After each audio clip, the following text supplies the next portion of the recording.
Тиги Зарина каякта? Ал Зарина кетпеди беле. Силер эмне аны билбейсиңер? Ал эң өз кызын, өз бир тууган атасы, өз атасы үйүнөн кууп жиберет экен.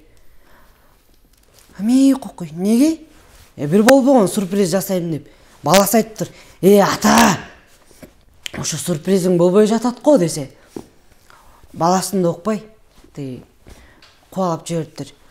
Өз баласын укпай, өз кызын кубалап жибербейби? Тиги эми кантет?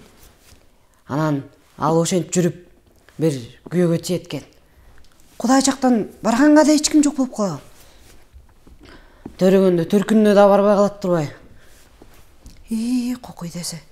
Ал эчтеке эмес, күйөөсүчү күйөөсү. Атаң барбы десе, кыз атам жок дер менен задыраң чаап салсачы. Эми кыз байкуш чыдап чашап жүрө берет да.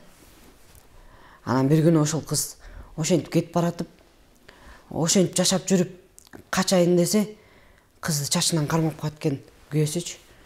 Күйөөсү чачынан кармап калып, эмеге столго коет экен да. Эми бияктан койбой эле коеюн. Анан мен аял айтат экен, кызы, мени кой берчи, пожалуйста. Мени кой берчи. Мен сенден тажадым. Пожалуйста, мен кетейинчи. Күйөөсү айтат. Сен каяка барат экенсиң? Мен апамды сагындым. Мен атамды сагындым. Атаңдычы? Мен атамды эч качан сагынбайм.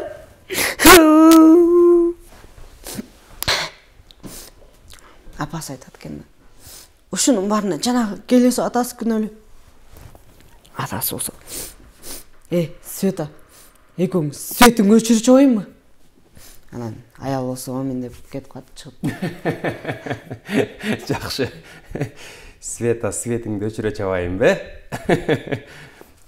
Жакшы. Мына өзү жалгыз туруп алып, эки кишинин ролун, эки кишинин диалогун бизге айтып берип атат. Эржан Калысбекович деген биздин жаш талантыбыз, буюрса.